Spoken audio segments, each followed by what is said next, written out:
This is a broadcast from the Pop Cult Pod.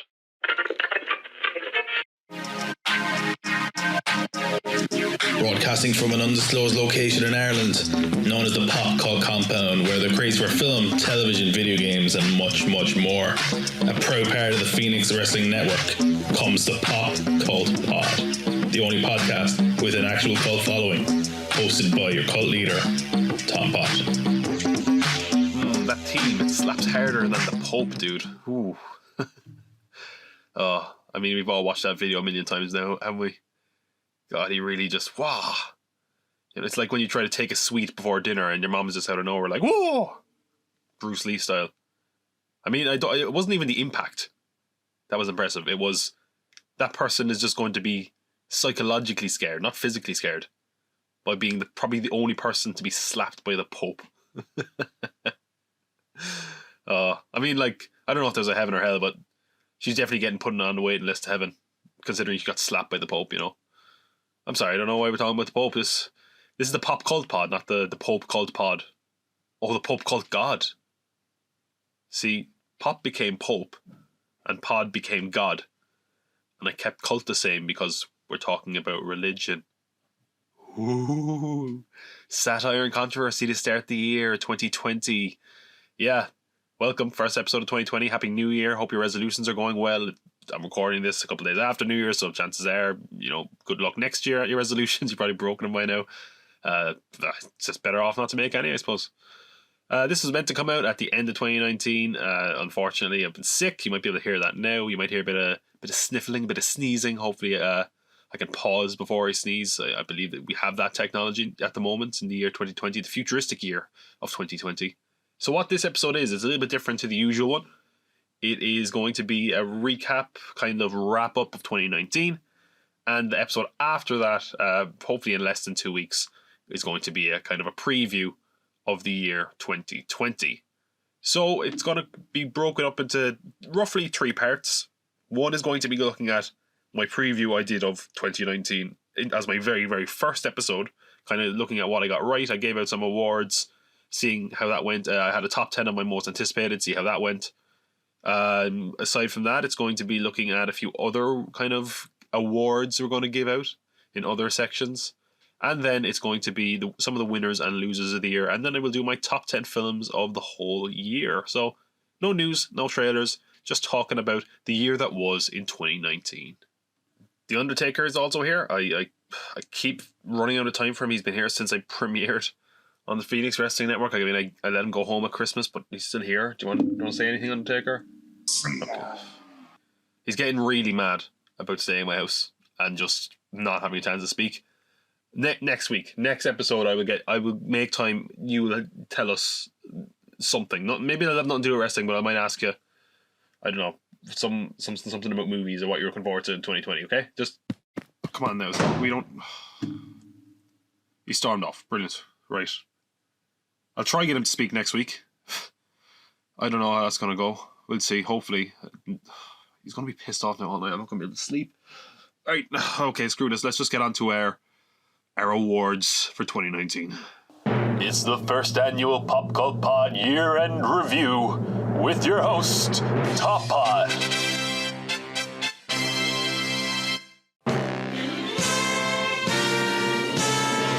Roasting the grandest and blandest of the year in entertainment. Not featuring The Undertaker, but featuring the gorgeous gals from the USO Tour. It's the 2019 Pop Cult Pod Awards. And there goes the budget for the award show, because I'm guessing we're going to get sued for some of that music, but that's the way it is. It can go out with a bang. It can be a broke-ass award show from now on. That's okay too. So we're going to look at film in 2019. Little bit of television, a little bit of video games. Film is always the one that kind of steals the spotlight around here, and that's okay too. We're going to start by basically, I mentioned this at the last episode that you could go back and listen to it, which of course you can at soundcloud.com/popcultpod. These were episodes before I was on the Phoenix Wrestling Network, and I went back to the very first episode, which, gotta admit, I'm it's pretty basic, pretty bare bones at the beginning. I'm glad I got somewhat better at this. I certainly could never have had an elaborate music number like that at the beginning. So basically, my first episode was a preview of the year 2019. So I made some predictions, which I'm probably now going to blow up in my face. And yeah, I guess this is the episode where you get to see me eat my words at times. And that's kind of it, really. But we're going to start with, since this is an award show, we'll go to the first award I gave out. Well, not maybe it wasn't the first award I gave out, but it's an award for awards. I'm going to say award a lot in this sentence because the category, or the award category, was called the Award Goes to Award. Because these are all the movies I thought had a good chance at getting some Oscar love, some award love. Now, obviously, the Oscar nominations are not out yet. The Golden Globe nominations are out. They're out on Sunday. I think they'll probably have just happened before this goes out.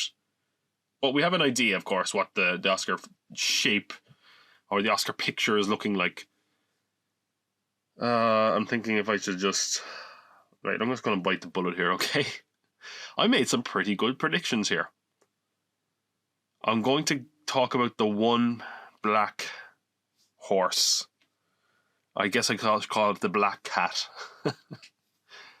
Cats is one I have down here for a film I predicted at the start of 2019. Might have a chance at winning some awards. Okay, I'll take my lumps, but let me say this first. Okay, I argue my logic. This was directed by Tom Hooper, who nearly always gets Oscars. And it was for a well-loved musical that's been around forever. Hollywood has loved musicals lately. They love Tom Hooper. There's Grammy winners, Oscar winners, Emmy winners. Every type of award winner ever is in this movie.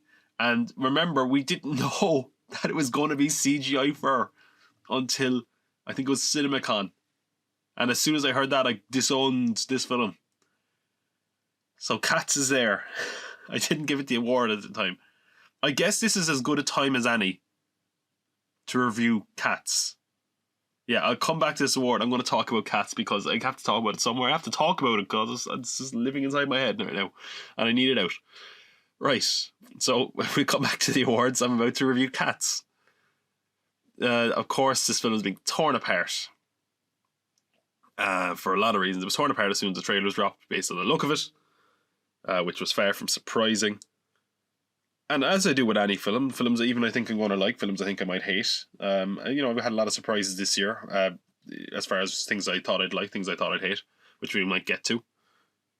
Cats, I was like, okay, I'll give this a chance. I've never seen the musical. Anything I've seen of the musical, I'm like, oh, that doesn't really look like my kind of thing. But we'll see. Where do you even start with this? Look, it's an awful movie. Everyone's torn it apart, okay? We need to address the special effects straight away. For good reason, because this is an instance where you can't even understand what they were going for. Because in a Broadway musical, on stage, in a play, you're fine with seeing something that's not meant to be realistic. You can fill in the gaps mentally.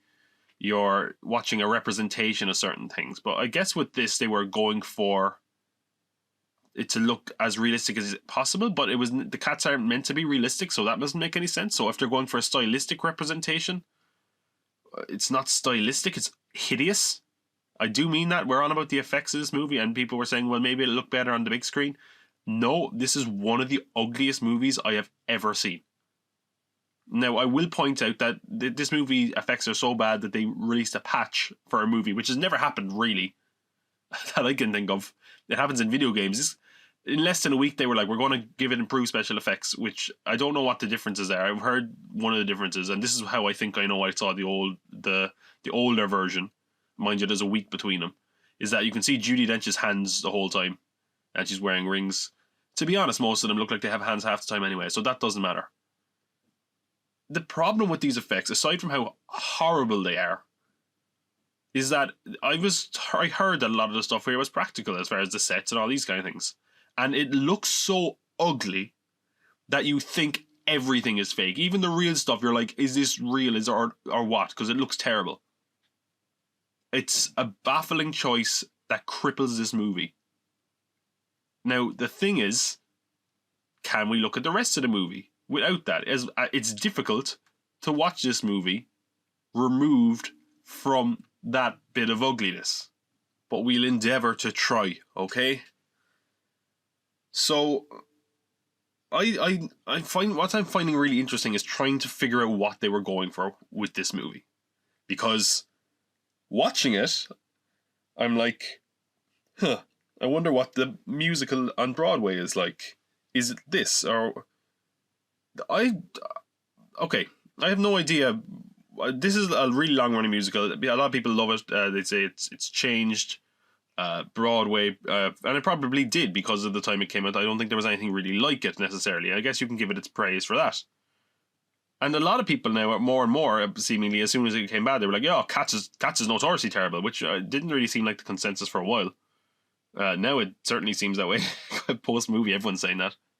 Because nearly every single, I should say, scene in this film is a cat coming along, introducing themselves and being like, "I'm this type of cat, and I can do this."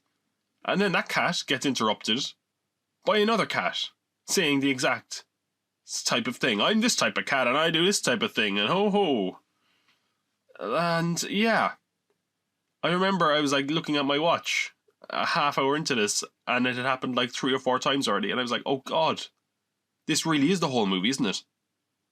And it pretty much is. And what's weird is like there's 2 type of cats they introduce.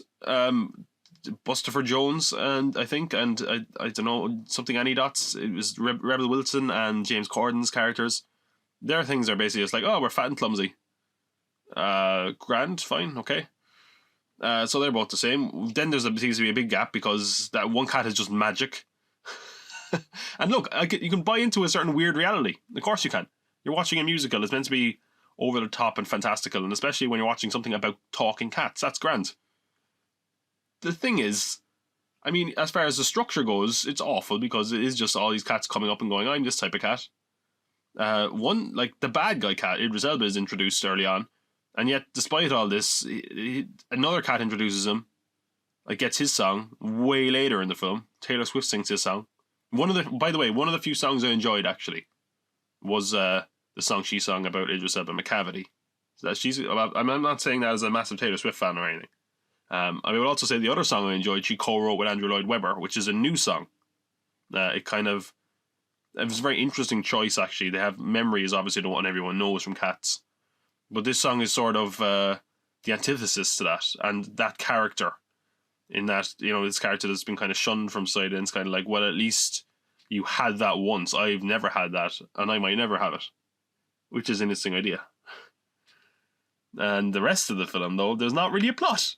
Because the plot is, I don't know. It's like, first of all, they all keep going on about jellicles. I don't know what a jellicle is. They keep saying it like we're meant to know what it means. I guess it's a type of cat. But it doesn't really, what does that mean to be a jellicle cat? Does it mean you're able to talk and dance? Because the mice are that, so are there jellicle mice as well? At one point, there's a dog in the film. Or you can hear a dog. It seems to be a regular dog. So how does that work? The scale of the film makes no sense. Sometimes the cats are like the size of nearly humans. Other times they're like the size of mice. It just doesn't really matter. That would be fine if the art design, the production design look good. It doesn't though. The songs aren't catchy, as I said, which is not great for a musical, is it? Some of the characters just disappear and then come back. There's a part in the movie where there's the magical cat. Like Idris Elba. I'm going to spoil this movie. I don't give a fuck. Who cares? There's not much to spoil anyway, to be honest, as far as the story goes. Idris Elba is like kidnapping the other cats, so they can't be the jellicle choice, which I'll get to what that means apparently in a minute. And he disappears all these cats, and then eventually he disappears Judi Dench, who's called Old Deuteronomy, the cat. And they're all like, "Oh no," because she was meant to make the choice or whatever. And then they're like, "Hey, Magic Cat, why don't you do that one thing you do, magic?" And he's like, "Oh yeah." He literally forgot the one thing he can do. And he just manages to magic her back. I mean, there's like other 4 out of 5 cats missing. He doesn't bother magicking them back. Yeah. And then that's the thing. There's so little going on in this movie that it feels so dragged out. And I was oh god, this movie, you can hear I'm all over the place because this movie is just scrambling my brain. I'm not even joking around. I had a headache watching this movie. I think it must have been the visual effects. I don't know. Speaking of the horrifying visual effects, by the way, I saw a little girl and her dad watching the movie. They were like a couple of rows in front of me. They walked out after about a half an hour. I can't imagine it was for any other reason except the special effects. It had to have been, because it wasn't a particularly scary moment in the movie. I don't think kids would have been so bored of it after a half hour, like, considering some of the stuff they watch. Two people behind me walked out as well.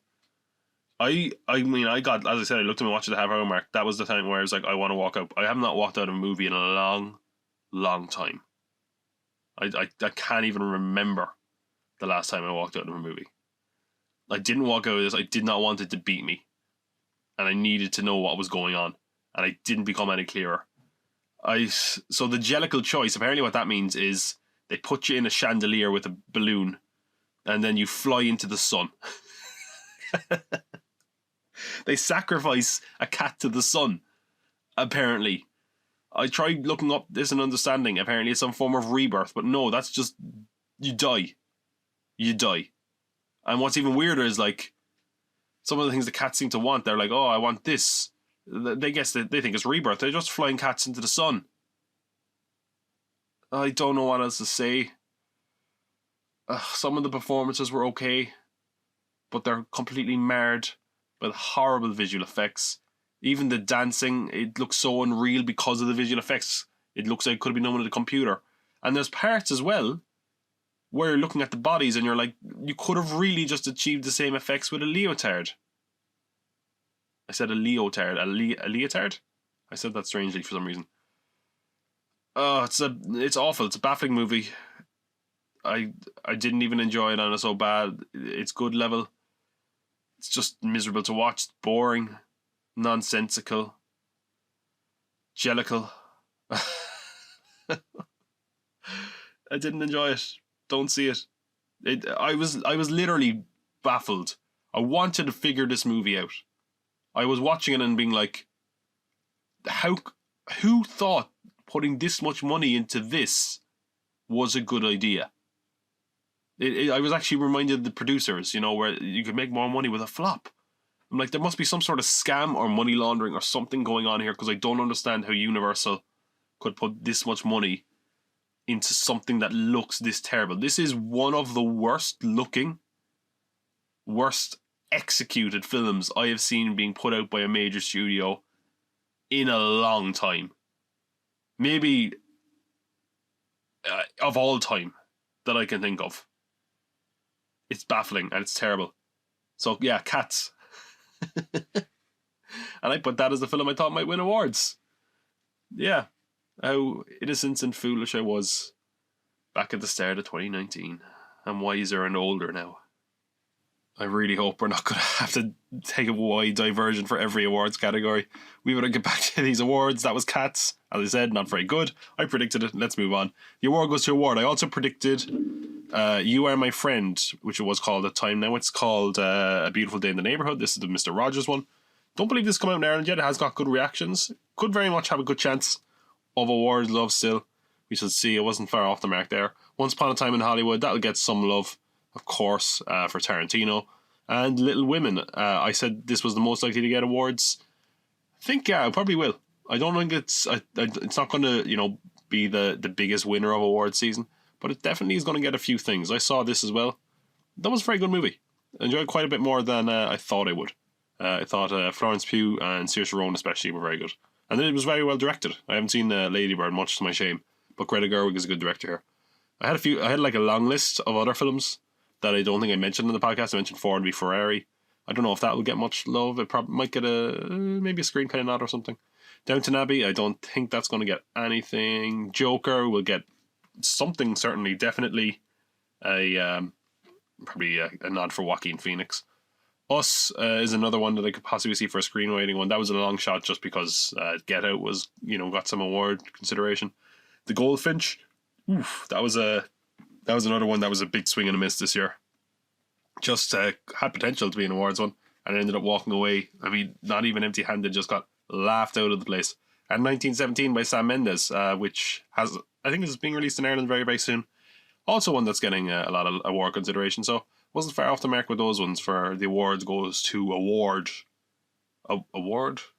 Yeah. I've said that word so many times now it doesn't even sound like a word, not award.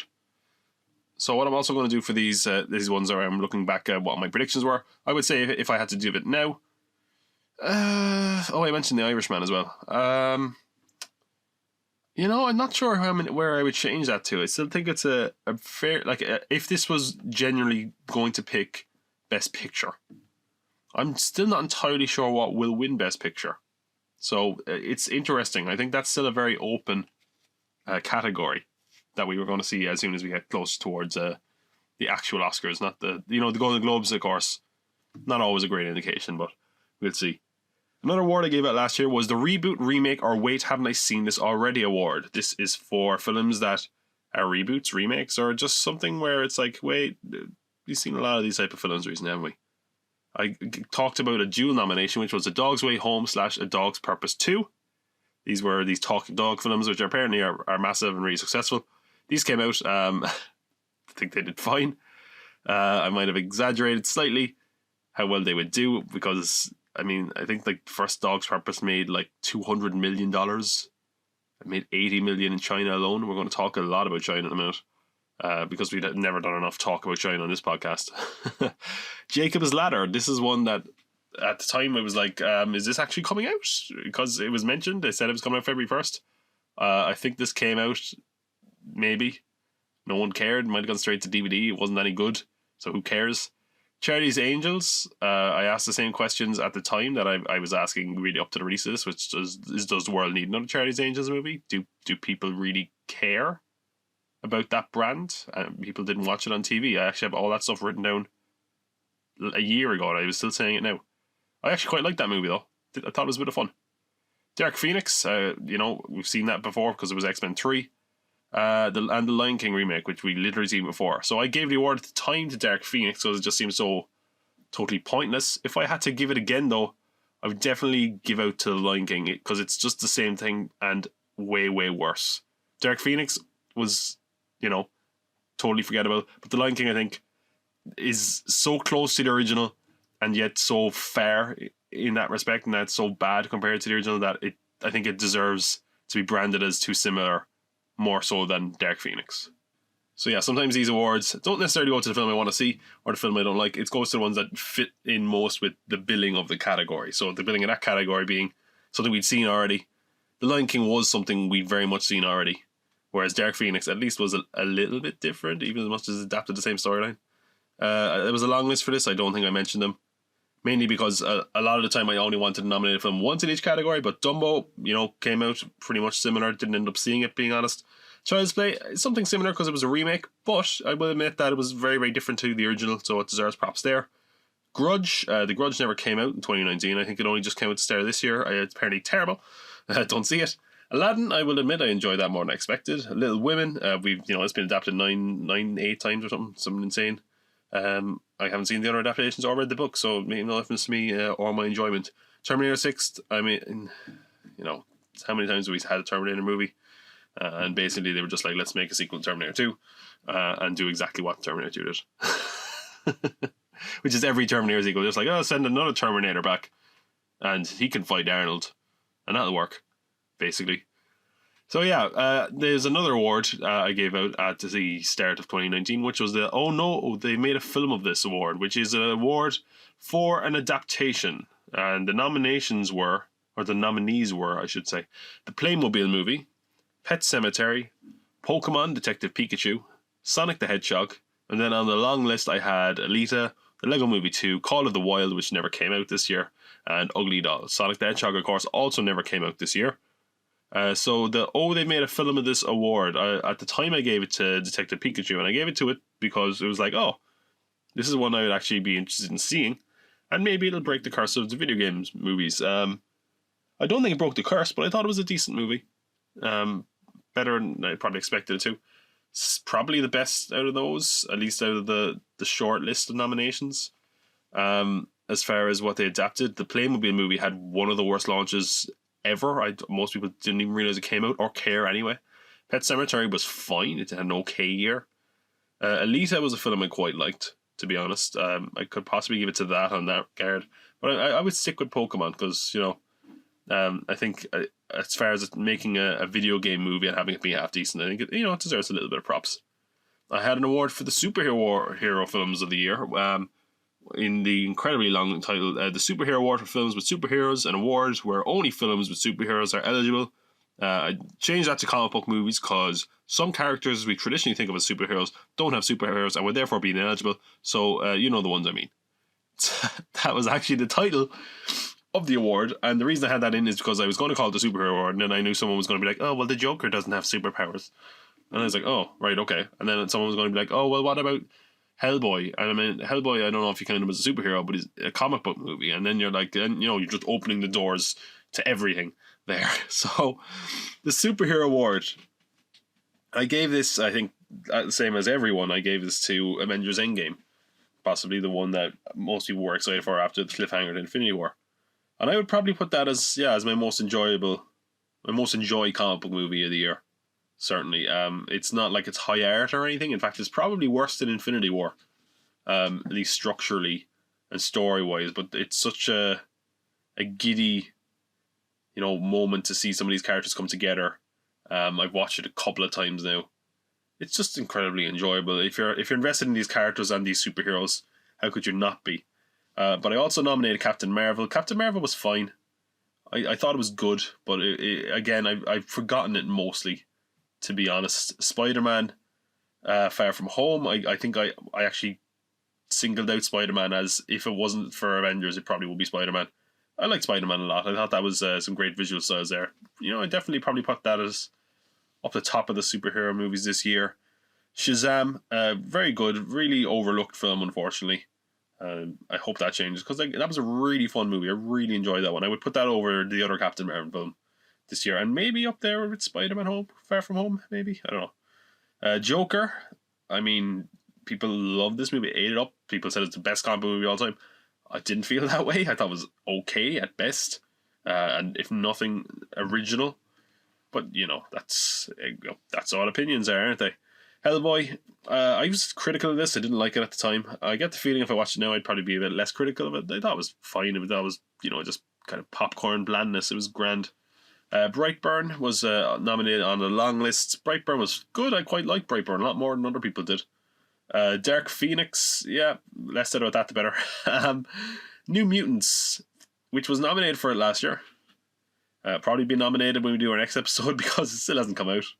Apparently it's coming out. Apparently we're getting the trailer soon, close enough to when this episode is going to come out. Do you care? I don't know. We'll see.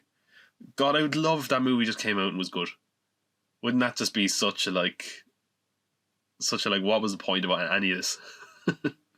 And Glass was the M. Night Shyamalan movie. That sucked, in my opinion. I really liked it at the start, and then just didn't do great really. To be honest, it was a good year for superhero movies overall. I named some ones there that weren't great, but we're going to get to the success of the genre later on. But I probably wouldn't change that as far as the movie I enjoyed the most and enjoyed second most. Probably would have been Endgame and Far From Home. Maybe Shazam if I had to really stretch it.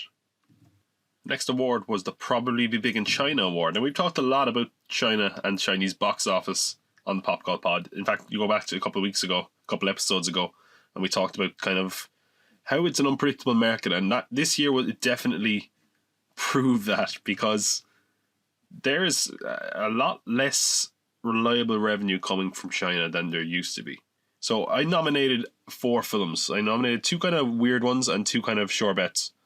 The 2 ones that were weirder, depending, because again, this was based on past entries, were 47 Meters Down Uncaged, which was a shark movie, and Angel Has Fallen. They never ended up coming out in China. So that's fine. The other 2 I said that were going to be surefire hits were Godzilla King of the Monsters and Hobbs and Shaw. Godzilla King of the Monsters made $135 million in China, which is over 25% of its gross in China. So that was a good prediction. Fast and Furious made $201 million in China, which again is over 25% of its thing. That was the one I nominated. I would probably stick with that as far as the prediction, because it did make a lot of money in China. But Chinese box office in general for foreign releases was not good. China is not the market that American studios are hoping it will be, because it really has been very unpredictable this year. I believe out of the top 10 films in China this year, only 2 of them came from Hollywood. A lot of the stuff just hasn't done well in China, especially sequels properties. That used to be kind of a surefire way to make money, was to send a sequel to China after the first one was successful. That hasn't really been the case, and China are gravitating to not only their own films, because they had a great year at their own box office with their own films, but also kind of smaller films like Green Book did very well out there. Things like that. It's going to be very interesting to see how the Chinese box office develops and how it affects Hollywood, as we can't necessarily rely on it the way people used to. But anyway, that's the probably biggest China award. I'd keep it at Hobbs and Shaw because it did so well there. We had the It Happened Again award for sequels or spin-off, which was kind of looking at ones of films, sequels. I gave it to a film I thought was the least necessary. We nominated It Chapter 2, Men in Black International, Terminator 6, Kingsman The Great Game, which has still not come out, Star Wars Episode 9, John Wick 3, Parabellum, and Zombieland. Well, at the time I thought I had Zombieland 2 written down. It's called Zombieland Double Tap. I gave it to Zombieland Double Tap just for totally unnecessary. I saw Zombieland Double Tap though, and I thought it was a bit of fun. It wasn't too bad. If I had to give it to a film that I felt was totally unnecessary, just didn't need a sequel, it's going to go to Men in Black International, because that just felt like they'd brought a property back and they didn't really have any fresh ideas with it. And it was just a really boring, uninteresting film. It was so lifelessly directed, which is a real shame, because there was a lot of talented people involved in. And really no one gave their best work there. The Flop Award, presented by Fosbury. So this was an award for a film I thought was going to flop, which is a dangerous game to play. I gave it to Alita Battle Angel because it got constantly delayed. It was very expensive. And you know what? I'd probably keep it at Alita Battle Angel, because Alita Battle Angel is probably going to lose money or not making much money just because of how expensive it was. It did okay, did a lot better than people expected. I think it just broke 400 million. Yeah, again though, very expensive movie, not necessarily, a big hit, if it is at all. Dumbo, I said, probably not do well. I think Dumbo did kind of fine, obviously paled in comparison to the other live action Disney remakes. I said there was a chance Aladdin could go wrong. Absolutely didn't. Aladdin made over $1 billion.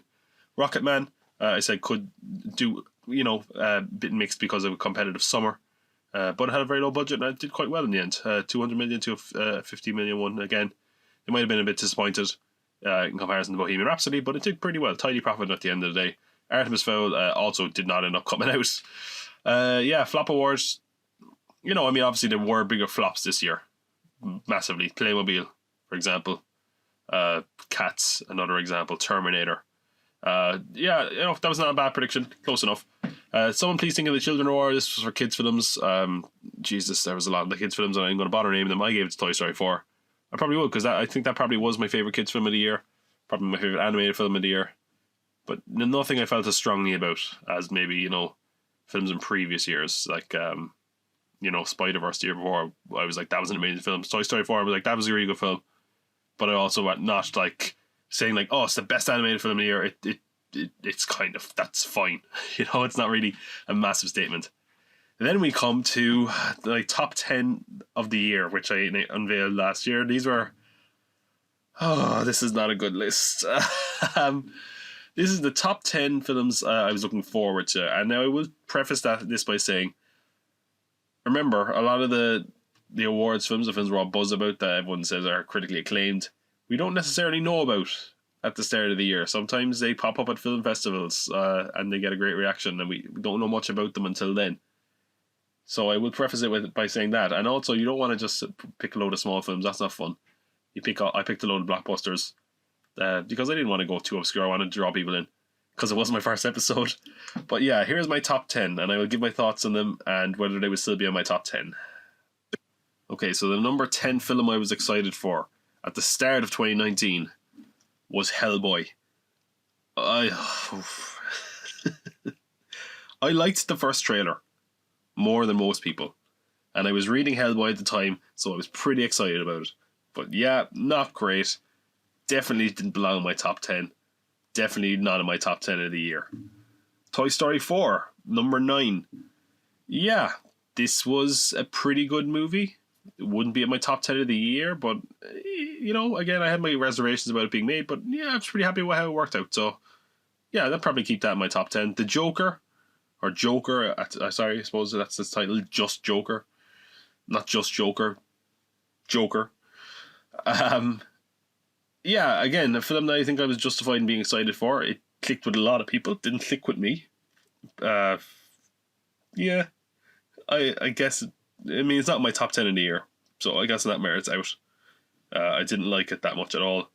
Captain Marvel, yeah, this is the lowest down of the MCU movies. That's probably makes sense. It is the MCU film I found the least interesting this year. Would I put it in my top 10 again if it was like films that I got the most excited about this year? Probably not. To be honest, it wasn't. It was fine. I haven't revisited it. I don't know if I really have a massive desire to revisit it any time soon, so that's probably not a good sign, really. Number 6 was John Wick 3 Parabellum. I really, really like John Wick 3, actually, to be fair. It's kind of middle of my top 10 there. Yeah, I think it could definitely stay there. Which, yeah, it was a good movie. I enjoyed it a lot. Spider-Man Far From Home. Yeah, thought this was very, very good. Number 5, yeah, I think it would kind of fit in there. Again, not necessarily an amazing film. No pun intended. But I would certainly say, you know, in the middle of kind of my excitement level for the year, yeah, is where it would fit. Once Upon a Time in Hollywood, number 4. I didn't really love this movie. I thought it was okay. Again, I didn't really fully grasp all the hype that people had about it. Yeah, I think this will be out of my top 10 as well, actually. Which is kind of surprising. Number 3, Godzilla King of the Monsters. Right.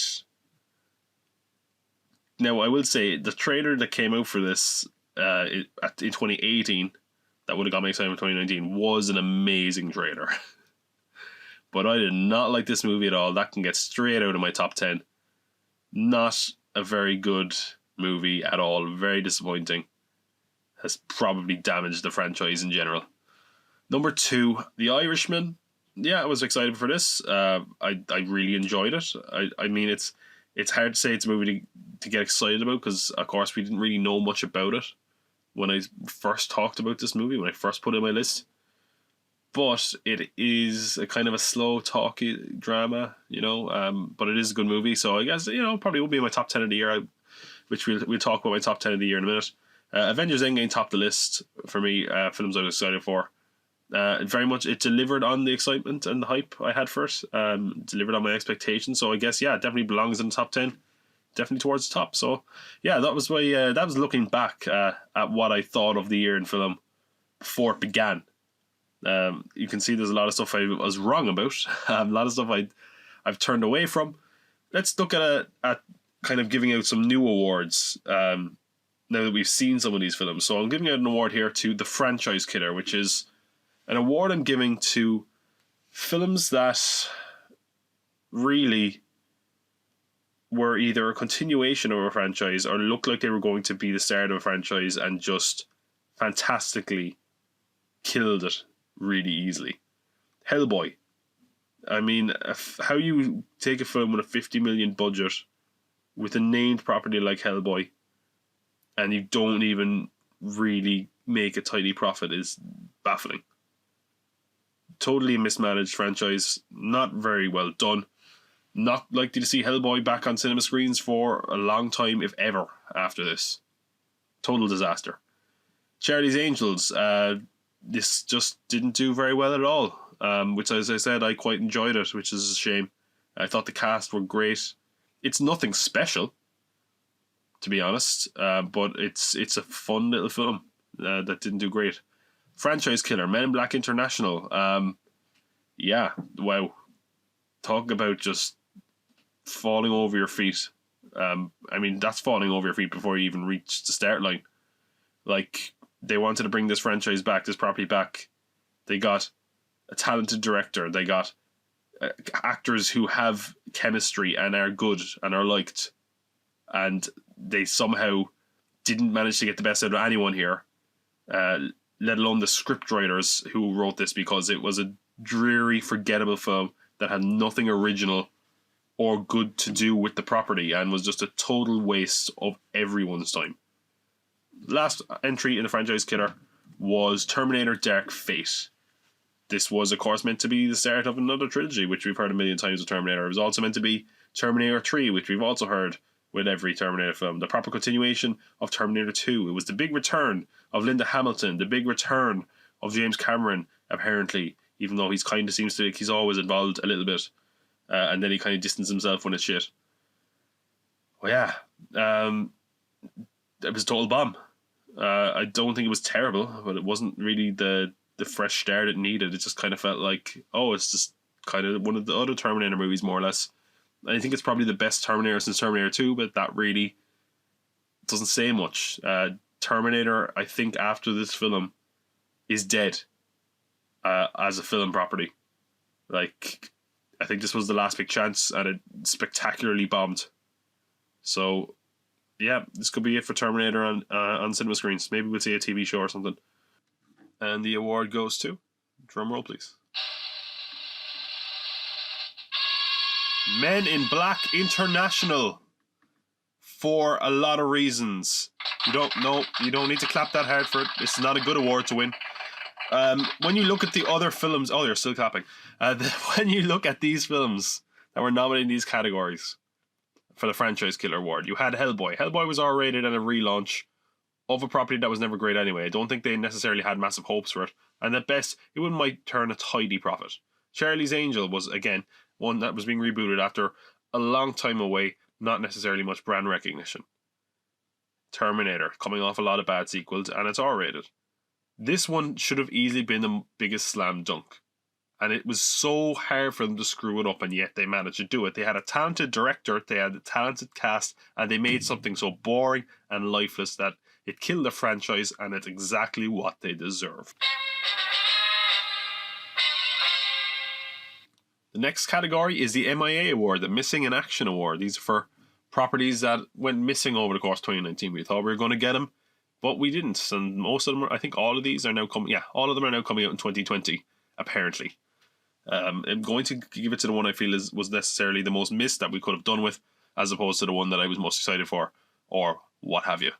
So, 4 nominations. The first one is New Mutants. Been a long time. We've been hearing about New Mutants. In fact, for a while, it didn't seem like it was missing in action. It seemed like it might have been killed in action. Apparently not so. It seems like they're bringing out the corpse of it now in the next few weeks, and maybe it'll come out, I think, in April. I don't know. We will have to see.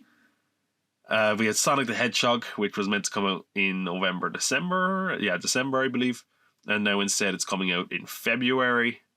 The King's Man, which I think was meant to come out this February. Was it? I don't know. Originally it was coming out in 2019. Then I believe it got moved to February of 2020, and now it's in September 2020 maybe. So it's been moved around a lot. Gotten a lot of trailers for this. It seemed like they were really getting ready. Doesn't matter now, because now we're going to have to wait at least 9 more months.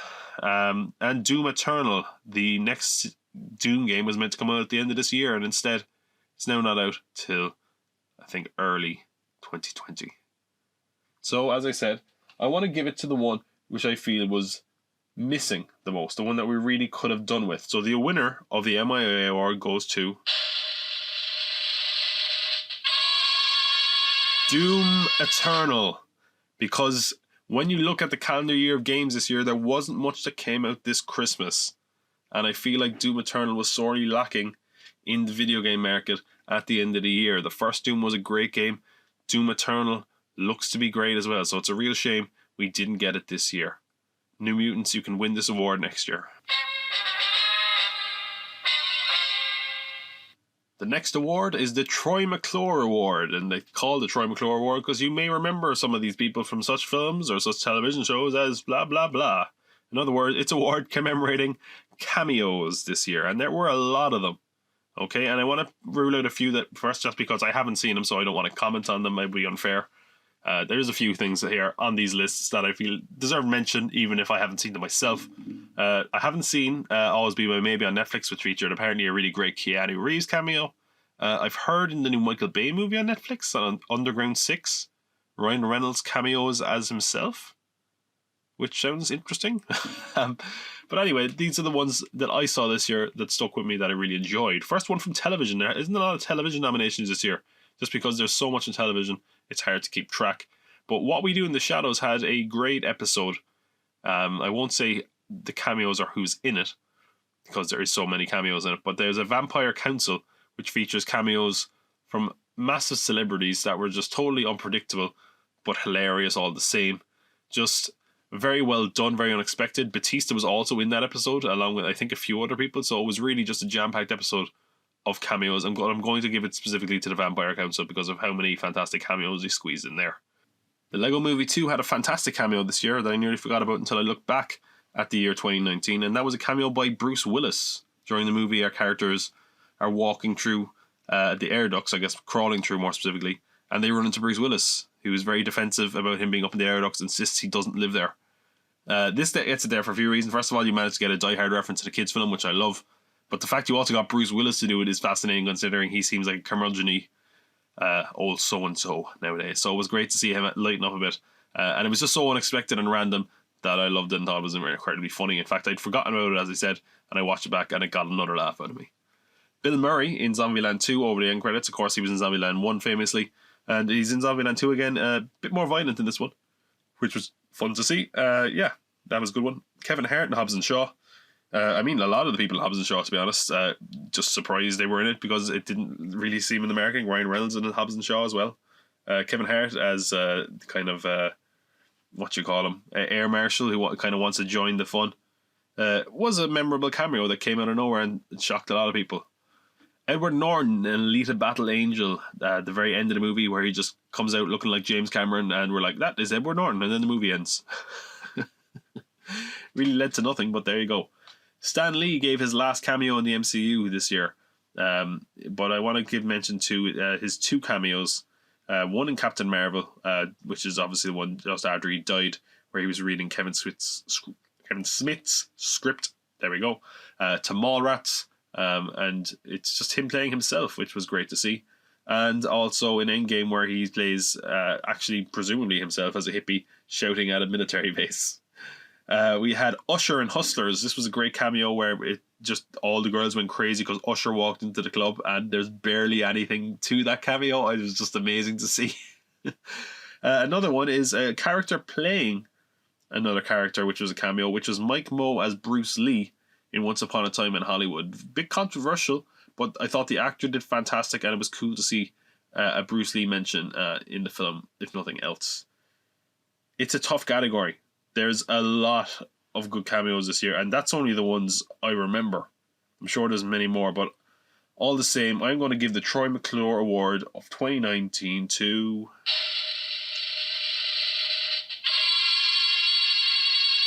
Stan Lee in Captain Marvel specifically. So, look, Stan Lee has been cameoing in Marvel movies for a long, long time, and to have lost him at the end of 2018, I believe it was quite sad. To get a cameo that where he was playing himself, where the character got to smile at them. I think it really was. It was a bit saccharine, a bit sentimental, but if you're someone who loves Stan Lee, it was good to see him kind of get one funny cameo kind of as himself, and I think it kind of just spoke to how we were all kind of feeling about losing Stan coming into the first Marvel movie. If I had to give it to one after that, it's tough. It's between Bruce Willis and What We Do in the Shadows for me. But yeah, those that would probably be my top one, Stan Lee and Captain Marvel, because it was coming up to the last one, and it was kind of the first one since his death. Of course, his one in Endgame was quite good, but Captain Marvel is the one that did it for me this year. The next award is very bluntly named the biggest disappointment of 2019. Now, I will say that there is one thing I have not played here. Yeah, I haven't played Death Stranding, but I put it down because a lot of people were disappointed at that game this year. So that's there. We had El Camino, a Breaking Bad story or Breaking Bad movie, whatever it was called. Not necessarily because it was bad, but because it was a bit underwhelming what it was. I think people had higher hopes for what it was. Godzilla King of the Monsters, that was, I guess, my personal disappointment. You saw how high up I was on my list. I just did not think it was very good. I'm sure a lot of people also felt disappointed with the Godzilla movie. We have, this is more of a news story, but Valve announcing another Half-Life game, and it's a VR game, and it's not Half-Life 3. Yeah, they finally made another Half-Life game, and it's like, ugh, okay. That just felt like a kick to the gut. It Chapter 2, the first It was fantastically loved by a lot of people. It Chapter 2, not so much, not as successful. A lot of people were disappointed with this. I think they expected more something in line with the first film, and they walked away disappointed, especially considering its long length as well. There's an ice cream van website. What the fuck? Okay. Glass. Personally, I was disappointed with this one as well. I thought Unbreakable was a great film, and to have waited so long for a sequel to it, it finally felt like it might be worth the wait because Split was good. And what we got was an incredibly disappointing movie featuring our characters that we love, sometimes barely featuring Bruce Willis, and then they just unceremoniously get kind of written out at the end in a very disappointing and unsatisfying way.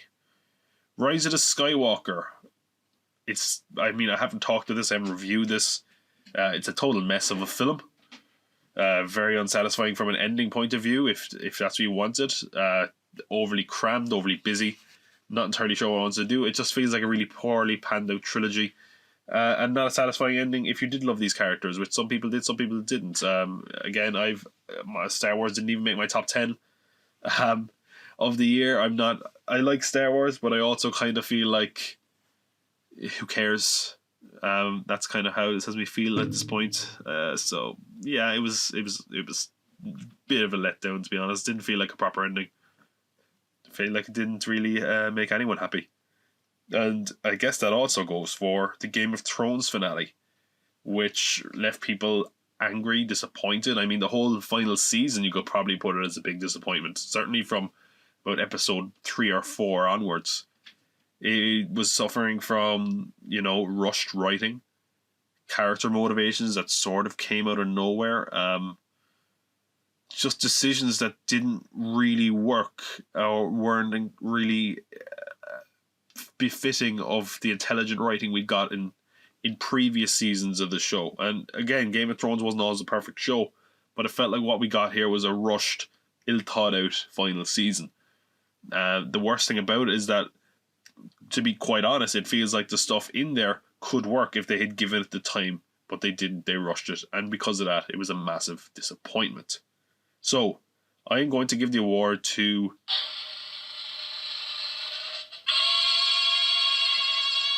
the Game of Thrones finale. Yeah, I know.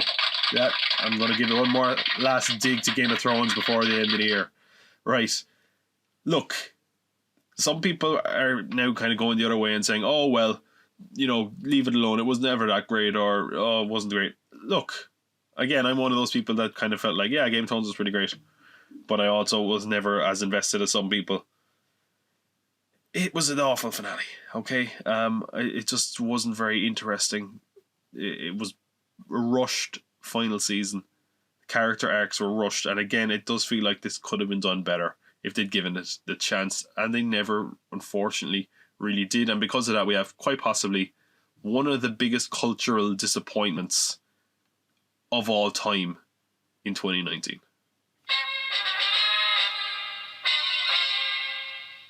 TV award next, looking at the best new series of 2019. I'm going to mention one show I didn't watch because a lot of people loved. I tried to watch it, and I think whenever I was watching it, it just stopped working, so I gave up. But I will go back to it. Chernobyl, incredibly acclaimed, loved this year.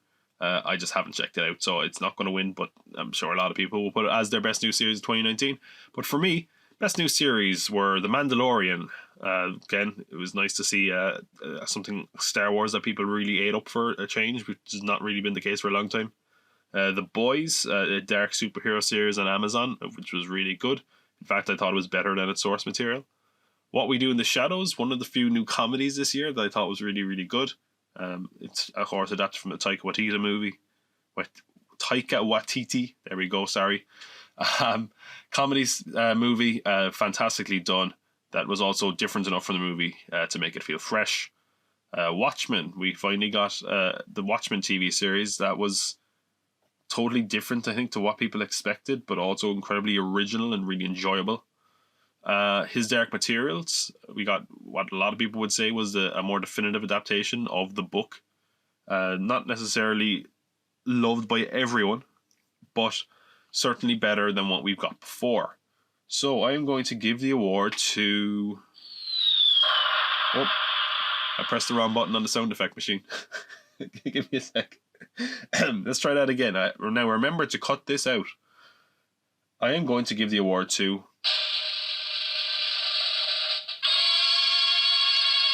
The Boys on Amazon.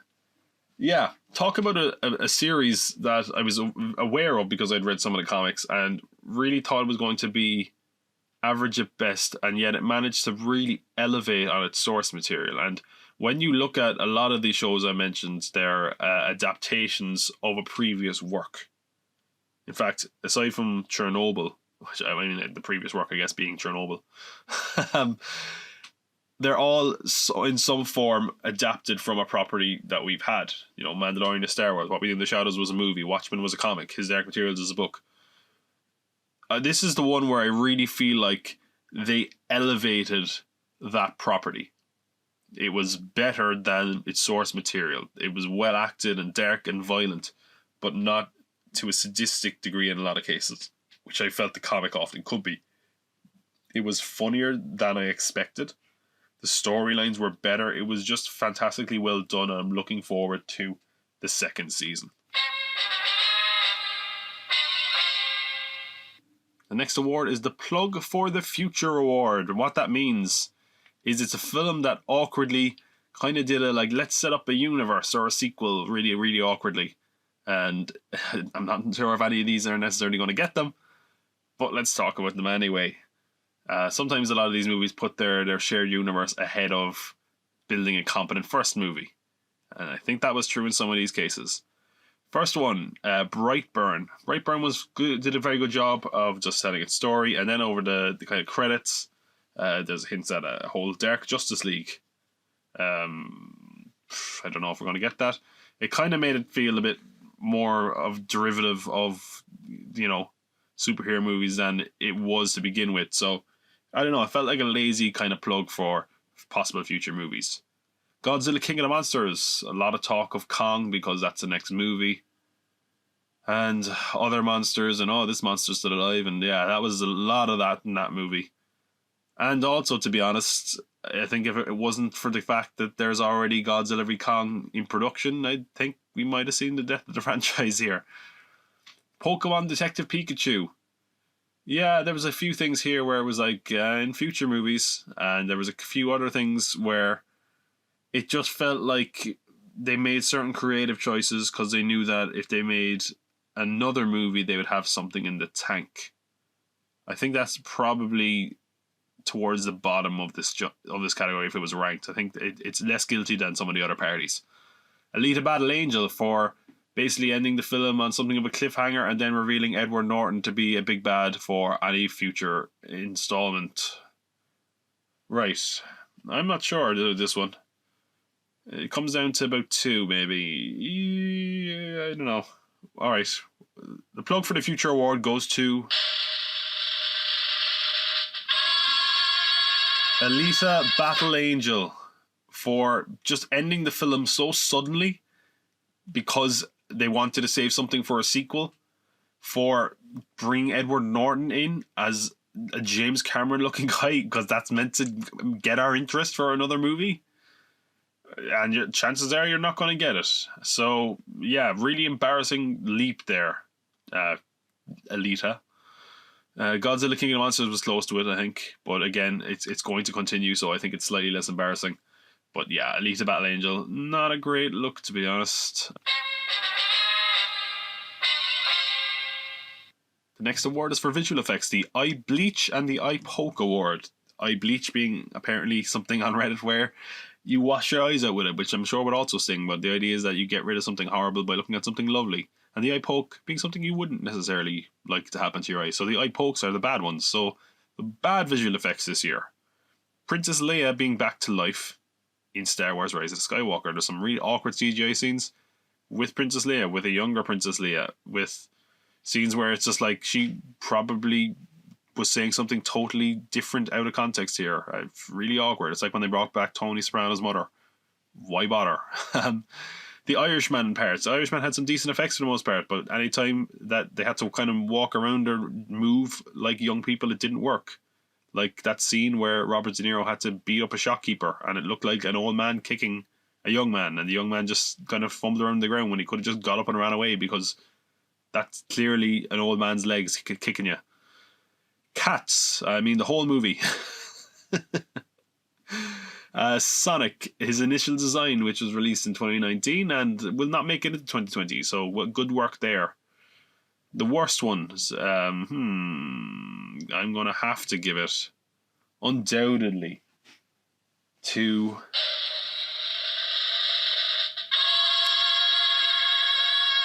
Cats. I mean, of course it's Cats. What are we saying here?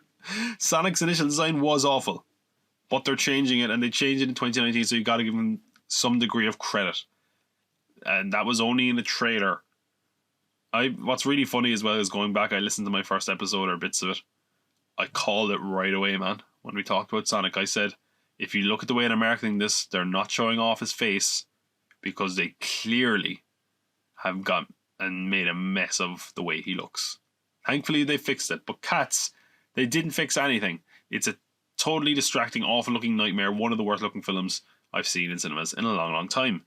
Now for the Eye Bleach Awards, which is the good effects of the movie. Pokemon Detective Pikachu. They managed to make Pokemon look lovable and not scary and look normal with actual human people, which is a big, feather in their cap, whatever you think of the movie.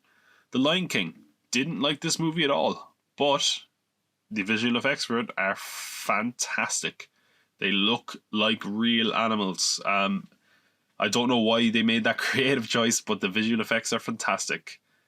Gemini Man, for most of the movie. At times, Gemini Man looks pretty good. Even the weird dodgy eye stuff doesn't look that bad for a lot of it. Then again, at the end of the movie, it looks pretty bad when he's in college and he's in the sun, and it's like, ugh. But aside from that, Gemini Man looks pretty good, so I'm going to give it a nomination. It's definitely not going to win. Avengers Endgame, I mean, what can you say about the effects in this? They are pretty flawless. Fantastically blended, getting all these characters together. It looked great. I mean, not surprising. Terminator Dark Fate. There was some de-aging in this movie. A lot of visual effects. And it all looked pretty good. In fact, there was times where I was wondering if it was maybe some unused footage from a previous Terminator film that I hadn't seen. So, well done to Terminator. Whatever else about your movie, the visual effects in it were pretty good. So I'm going to give the Eye Bleach Award for the best visual effects of the year to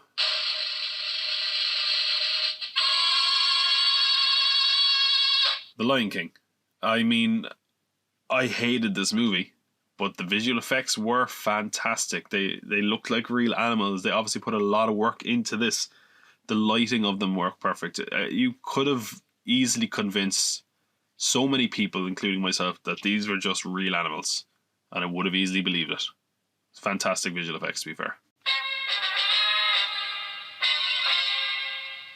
The next award is the Surprise Award. This is for a film where it was just kind of, we got a big shock out of it. Maybe it was how good it was, or just a genuine twist in a movie. There's 4 nominations. I could have loads of them here, but I'm only going to stick to 4, keep it simple.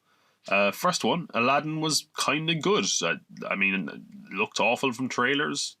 Didn't think people were necessarily for it, but it was pretty good. It wasn't that bad, so fair enough. Surprise of the year, Toy Story 4 was worth making. I mean, we all kind of were like, why would you go back to it after Toy Story 3? Is this just an unnecessary cash grab? But it was a pretty good movie, and there was a sort of story to tell. And yeah, there's a few nitpicks you can have about it as far as going back to that well again. But it was certainly a film worth making, at least in my opinion. Shia LaBeouf wrote a good movie. I mean, he wrote Honey Boy this year, which was a really good movie. It's surprising that he can apparently, actually write.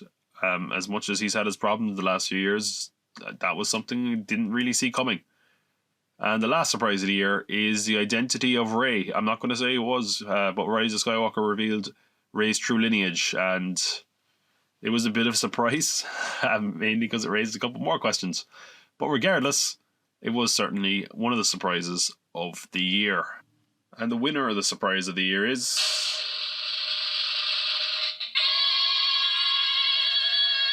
Aladdin was actually decent. I mean, everyone, including me, had written this movie off. And I'm not saying Aladdin is a good movie, but it is not as bad as everyone thought it was going to be. It was pretty decent.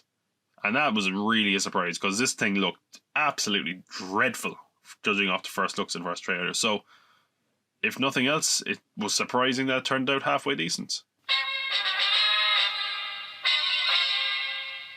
We cover a lot of news on the podcast over the year, and we are going to talk about the news story of the year. What was the breakout news story of the whole year?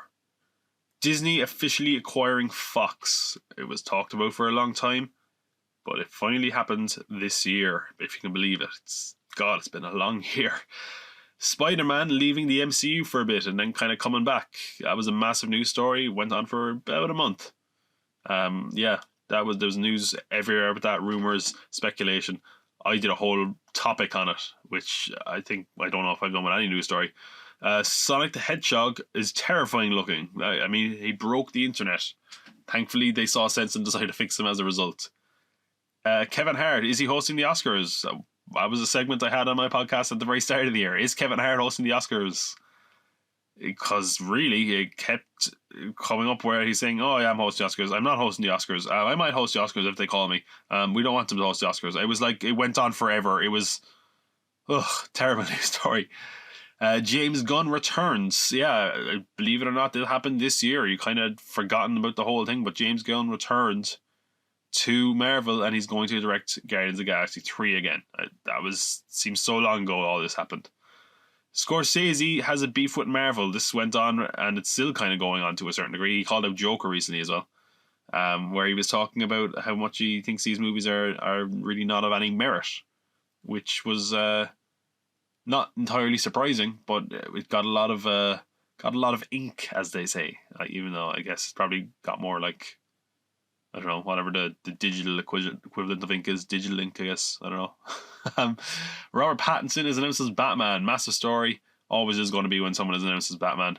And this year we found out Robert Pattinson, our Pats, is Batman. Our Bats are Batman. Robert Pattinson. I don't know.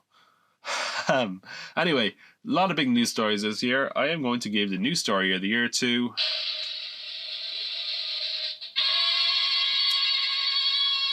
Spider-Man not being in the MCU and then being back in the MCU. Yeah, this was just a story that went on for a long time. It came out of nowhere. It was a massive story that people, I don't think they saw coming. And there was all sorts of opinions, think pieces, very interesting. It just was such a big news story. The only story I think that might have been bigger than that was the Disney Fox deal, but we heard about that and it was pretty clear it was probably going to happen for a long, long time. So I think the surprise of the whole story of Spider-Man leaving the MCU is what gave that one the edge as the news story of the year. Saw a lot of movies in 2019, and this award is for movies. It's the This Is a Movie Award, which is for films that they're films, aren't they? They're not necessarily good, they're not necessarily bad, you've probably forgotten them. If you saw them at all, they were certainly a film. They weren't necessarily good or bad. They're a thing. they existed in 2019, but you probably have to be reminded that they do. The nominees are Rambo: Last Blood. I saw this movie. It was a thing that happened. Yep. The Lion King. It was, a massive film, but it was the same as the last one, but worse. Looked kind of silly at times. Dark Phoenix, it gave us X-Men 3 again. It was a film that just came out before Disney were kind of making it clear that they were going to do more stuff with X-Men. So people were totally ambivalent towards it, even more so than they would have been already. And they probably would have been already by a massive amount. Men in Black International. Yeah, I saw that movie. You probably didn't, and you probably forgot it came out. Probably forgot it was a thing altogether. And you're better off for it. So, I'm going to give the This Is a Movie Award to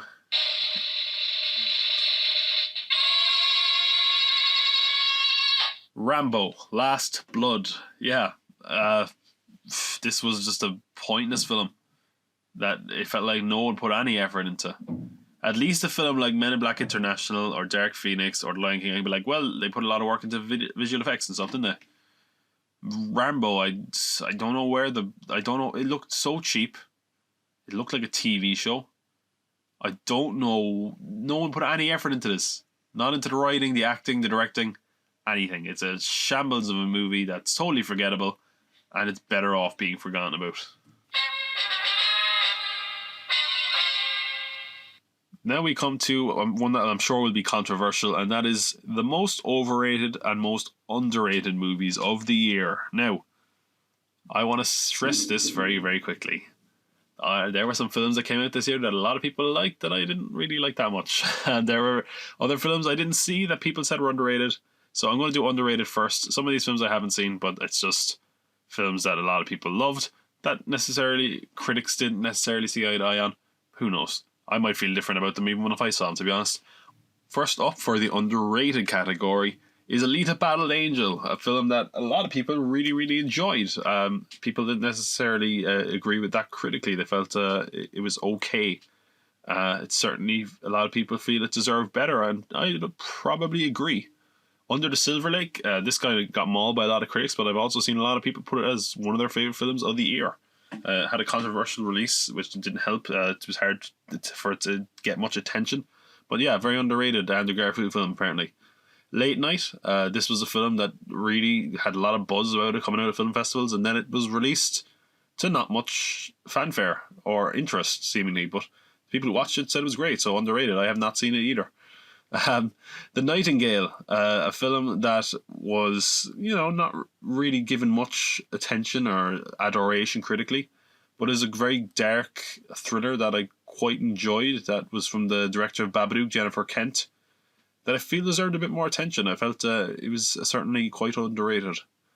Dragged Across Concrete, the latest film by S. Craig Zahler or something. I don't know. He directed Bone Tomahawk and he directed Brawl in Cell Block 99. This film did not do well critically, but a lot of the people I've talked to and a lot of people whose opinion I respect on films have said it's a really fantastic movie. So possibly an underrated one where people again just aren't seeing eye to eye there. The last one, Charlie's Angels, got maybe a 50% on Rotten Tomatoes, around there. I certainly don't think it deserves that. I think it's kind of a fun little action movie, and I thought the cast were good. It felt like a bit of a throwback action movie. I'm not saying it's fantastic, but I don't think it deserved the drubbing that it got.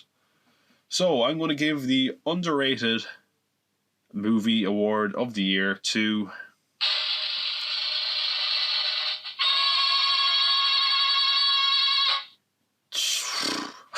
I thought I'd have my mind made up by the time the drum roll stopped. Oh, it's a tough one. It's between Charlie's Angels and Alita Battle Angel for me. Now, remember, keep in mind I haven't seen like 3 nominations there. I'm going to give it to Charlie's Angels. I thought that was... I don't think it certainly deserved the drubbing that it got. I think it was much better than people said it was. Alita Battle Angel, I do think it deserved better. But I'd also had a lot of people saying how good it was, and I don't think that was the case with Charlie's Angels. I thought it was quite fun. Then we come to overrated, and I'm sure this is going to cause some people to be mad. Overrated. Joker. Look, Joker was an okay movie, and the lead performance was very good. It was nothing original, and just the amount of hyperbole I've seen with this film. It's the best film ever. It's changed comic book movies. It's there's cinema pre and post Joker. It's just such nonsense. Once Upon a Time in Hollywood, I thought this was a decent film, but most of the time it's just meandering. It's incredibly indulgent by Tarantino. The ending, I thought, was a little bit predictable, to be honest. Once you're aware of the Manson story, I don't know how you couldn't have put the dots together, as much as it was a bit... I can't say it was a bit of fun because it was so graphic and over the top that calling it fun feels a bit disingenuous. I didn't think it was anything that special, but a lot of people did. The Irishman, this is a film I quite enjoyed, but a lot of people have not. See, I'm going to put in films that other people didn't like that I liked as well. The Irishman, it was, the problem is that it's just very, very talkative. It goes on for a long time. It feels like Scorsese has already kind of proven himself, and he doesn't have to prove himself to anyone else anymore, so he can just do whatever he likes. And that's good, but at times it feels like he could have been reined in for the making of this film, as much as I incredibly enjoyed it. Us, Jordan Peterson's film. It was full of half-baked ideas. As much as it was a decent film, as much you can analyse from it, and a lot of great imagery and stuff, it felt like a film that was trying to do everything and thought it was incredibly clever, when really it was kind of the Emperor's wearing no clothes. Captain Marvel. Massive critical reception for this, and a massive box office reception. People loved it. What it was a kind of a vanilla enough character that wasn't that interesting. In a film that was totally serviceable, if nothing special or unique, certainly not worthy of the praise that it got. Again, I said this about some of the films I talked about there, I actually liked. So, I am going to give the overrated film of the year award to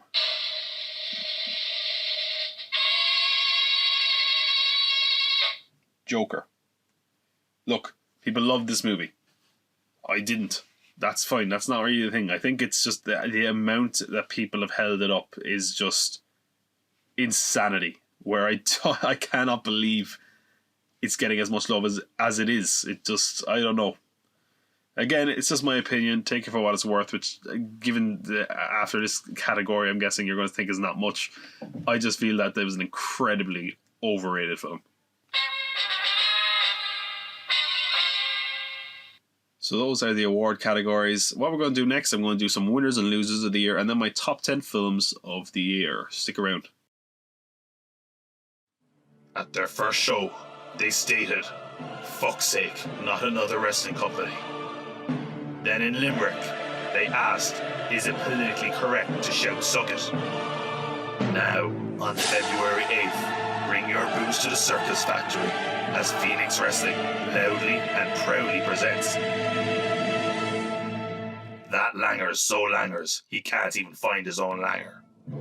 Get your tickets as the tournament for Phoenix Champion begins at eventbrite.ie.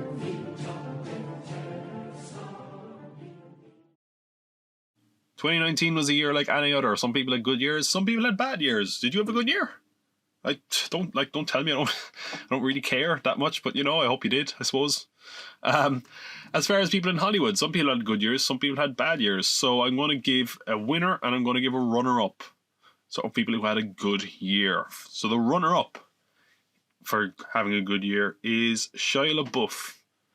Having had a few kind of rocky years where people kind of written him off, in 2019, Shia LaBeouf starred in Peanut Butter Falcon, in which he got great critical reaction, and he wrote and starred in Honey Boy, a kind of film about his upbringing as a child actor, which was eye-opening for a lot of people, for one, as to what he had been going through, but also showed that he was a tremendous talent, not just in acting, but in writing.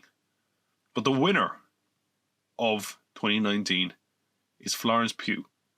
Florence managed to just hit a trifecta this year. She had a well-playing kind of indie movie to play to a smaller kind of crowd with Fighting With My Family. She had an obscure art movie in something like Midsummer, weird horror that really got genre fans interested. And she had a huge kind of hit with a well-known cast of people that's going for awards with Little Women.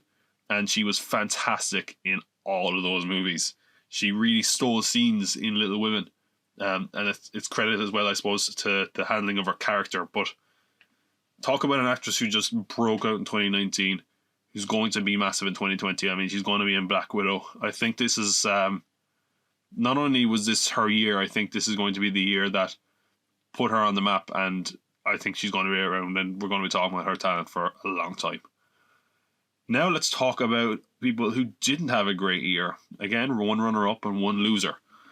runner-up of the losers, that sounds harsh, this year is Rebecca Ferguson.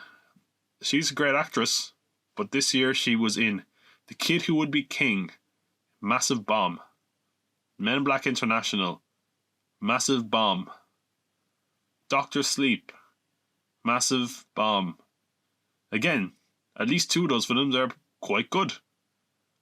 And she wasn't necessarily bad in any of the films. But not a great year to have 3 big misses, which is a shame because she's obviously someone whose career has legs and I think is probably not going to damage her career too much, thankfully. But the loser, and I'm sure this is going to hurt his ego, of 2019, James Cameron.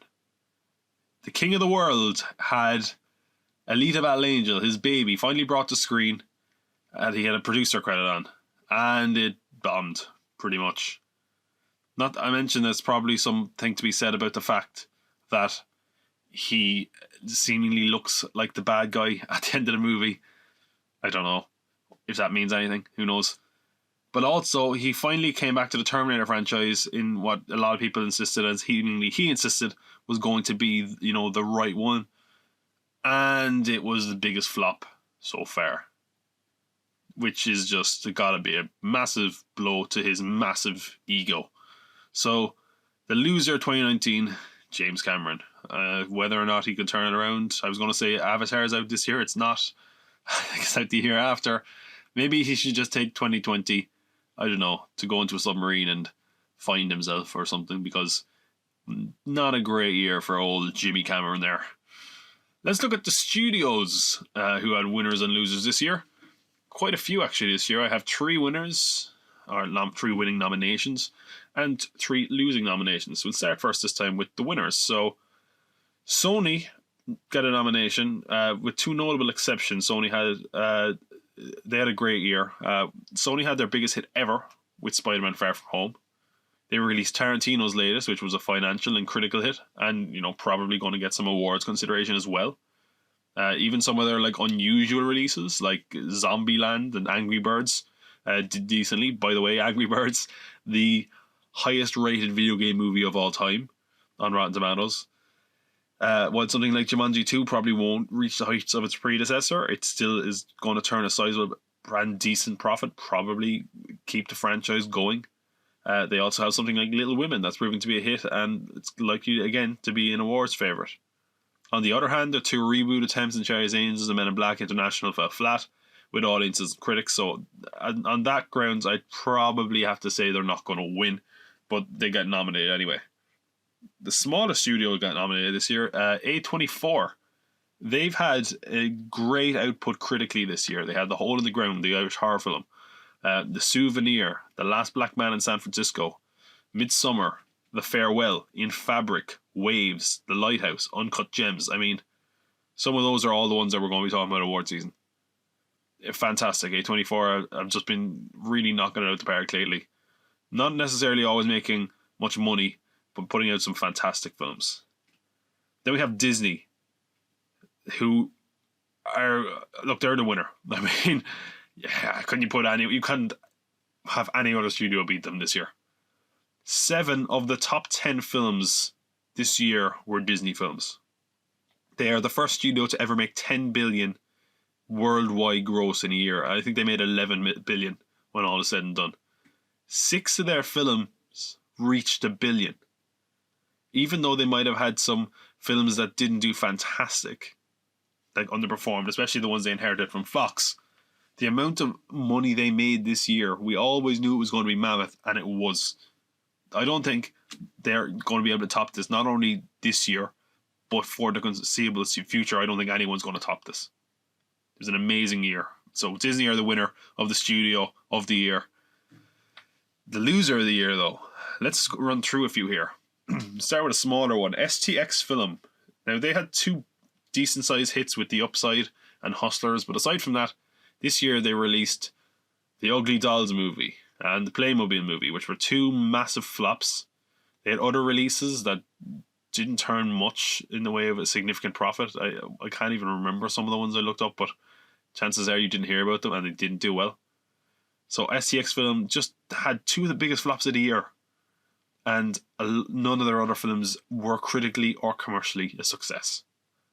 Warner Brothers, aside from Joker, they had a horrendous year. Again, if it wasn't for Joker, I think we'd be talking about this a lot more. The Lego Movie underperformed to a massive degree. Shazam was a more modest success than any other DC films. Godzilla and Detective Pikachu delivered short based on their cost. It Chapter 2 fell well short of its predecessor.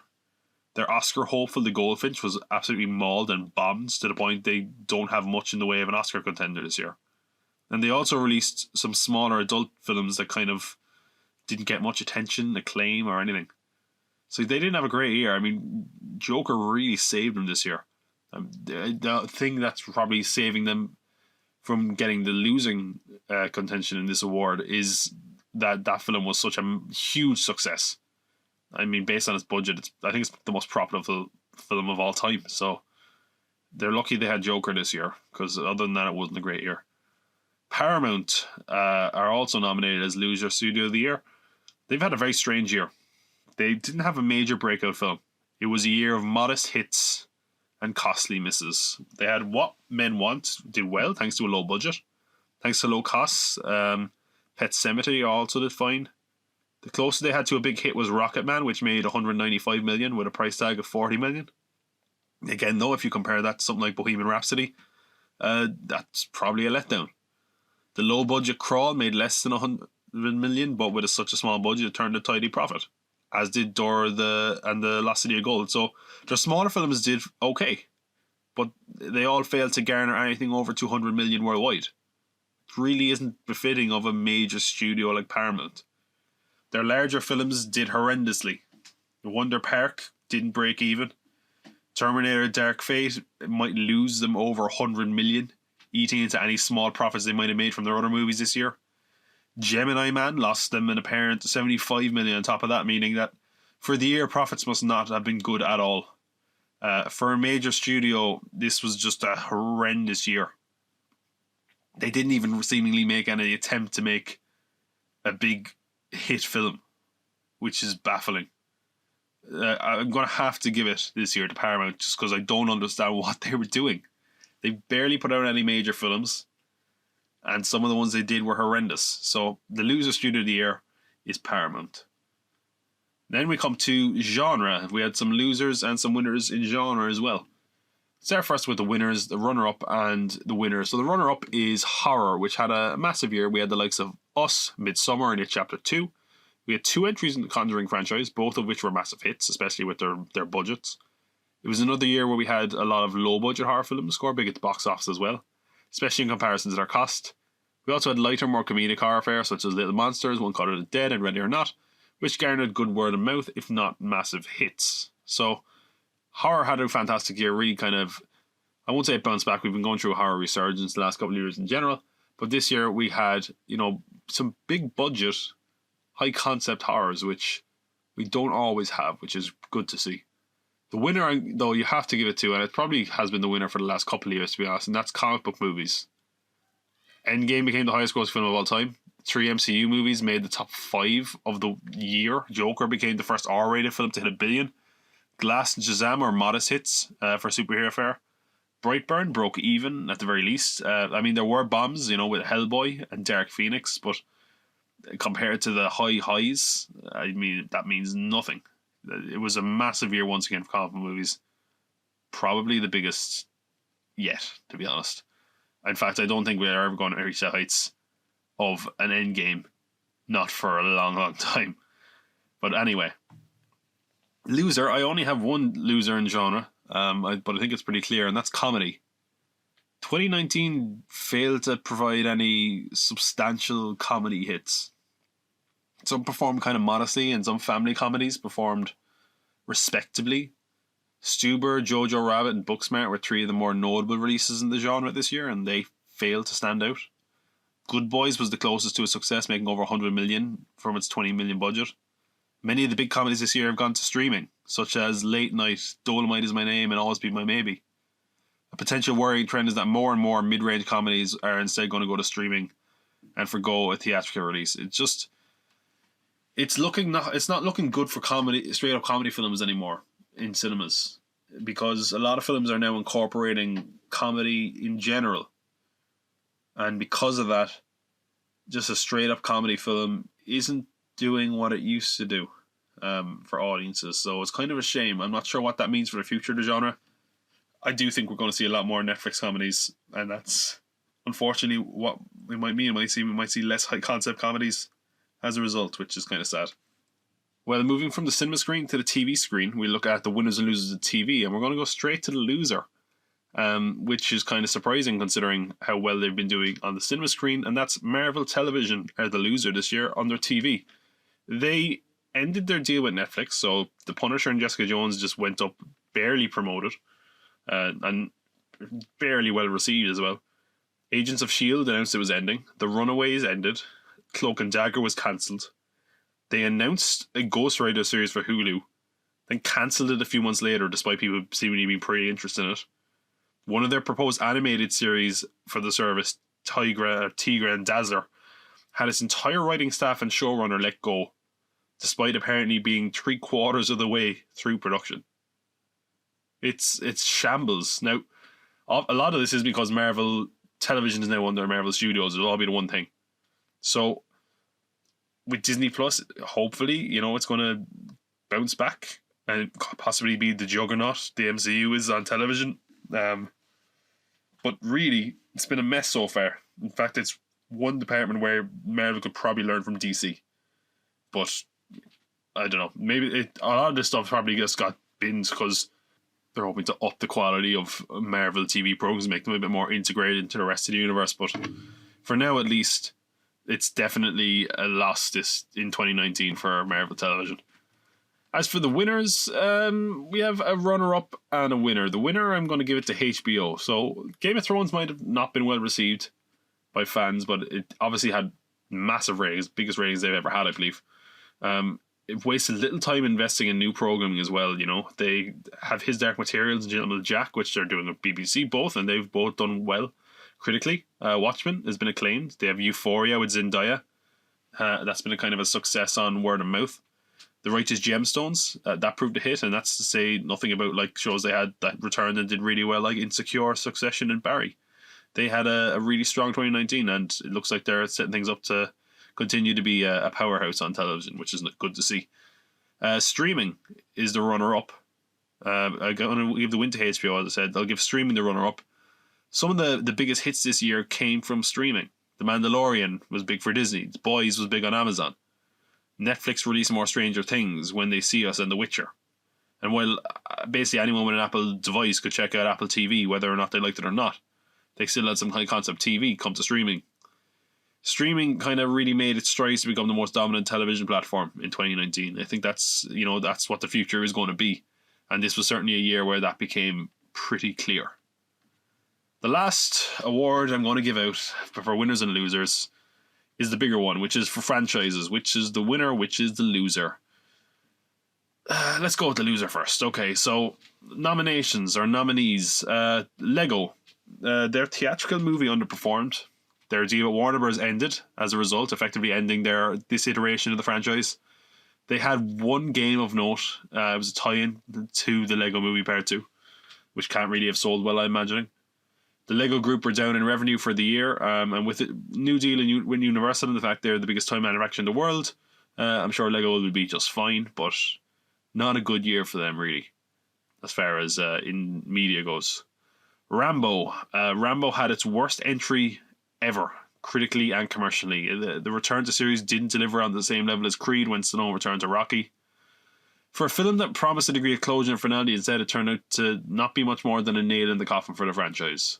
Most people have forgotten about it already, and those that haven't are probably left asking what was the point of it. Terminator. The last great hope for the Terminator franchise, the return of Linda Hamilton, and more involvement from James Cameron. Couldn't help the series get back on track. Despite being a bit better received, the film had the worst performance of the series to date and was an expensive bomb, to say nothing about the critically derided game that came out this year too. With this last attempt, you'd have to assume that the Terminator won't be back. I am going to give the award to Terminator. Because when you look at Lego are going to be fine, as I said. Rambo, who really cares? Terminator, I mean, Rambo was never going to be a massive, property anyway. It's kind of a franchise despite itself. Terminator, it's like there's money just been left on the table with these last few entries. And they've, I think officially, with Rambo, it's costs very little money. They can always just make another Rambo if they really want it. I don't think they will anytime soon anyway. But with Terminator, I think this genuinely killed the franchise for a good long while, because there's just a lot of money lost here. They've played all their trump cards. I think this is it for Terminator for a while. Then we have franchises. We have a few surprising ones here, but we'll start with them. Fallen film series. This is like Olympus Has Fallen, London Has Fallen, Angel Has Fallen. It came out this year, and despite middling critical reaction, thanks to low budget and decent returns, the Jared Butler series has had another successful entry this year, and it because of its success, it's seemingly allowing for 3 more films and some television spin-offs, which is, it's a shock for a franchise that no one really seems to watch. But yeah, had a great year seemingly, even though it's a surprising one when you hear about some of the other franchises on this list. Star Wars is another one, which is kind of interesting because it's Star Wars except for the film, maybe. Like, while the film series came to a bit of a disappointing end, and it probably won't reach the levels of its predecessors at the box office, elsewhere, Star Wars sort of rebounded this year. We had The Mandalorian being a big hit. It kind of reminded people why they loved Star Wars, and it kept that kind of flame alive. I think, like, if there wasn't some good Star Wars stuff out this year after Rise of Skywalker, I think it would have been just at the very bottom of people's interest in Star Wars. But I think that helped save it. And then we had, of course, had video games with Star Wars Jedi Fallen Order, which had incredible sales and good reviews. EA finally basically delivered a decent Star Wars game with that license, which is what people wanted forever. So outside of the film, Star Wars had a good year franchise-wise. Then we have John Wick. The 3rd entry in the John Wick series was released to great acclaim. And not only that, it made nearly double the previous entry on a relatively small budget. Movement began on a spin-off film and had a generally well-liked video game entry. And a 4th John Wick film is now confirmed. So really proves that the Keanu Sans is well and truly here. I mean, what a fantastic franchise as far as how it's performed, And again, I love the 3rd film, so got on the John Wick franchise. And then finally, this will be the winner, not surprising, the MCU. What more needs to be said? The MCU officially now has the highest grossing film of all time. Managed to actually make a satisfying semi-conclusion with Avengers Endgame. They launched a new hero with $1 billion entry. Thanks to them, Sony had their biggest hit ever with Spider-Man Far From Home. They thankfully kept Spidey in the MCU for now at least. With massive announcements made for Phase 4 and Disney Plus, the MCU hype train is still rolling. So, look, you can't really knock them. There's, as far as franchises go, they had the best year. There's no arguing it, as my opinion. But yeah, those are awards. Those are our awards. I just said, did I just say those are awards? Those are awards. I mean, they are, but those are the I don't know, with the Pop Cult Pod Awards. I'm sure I'll come up with something more creative at some point. The Poddies. No, actually, that sounds kind of weird. The Culties. Yeah, maybe the Culties actually. Yeah, Culties. The Culties. Yeah, the Culties. I'm not gonna change it. I finally mentioned the name of the award ceremony at the end. The Culties. And the only thing that's left to do now is for me to name my top 10 films of the year. You're listening to the Pop Cult Pod, and this is a transition. So originally I was going to do a video for my top 10 of the year, and I still might, which you should definitely check out the YouTube channel. A lot of the films I mentioned today, only in passing I've done reviews for.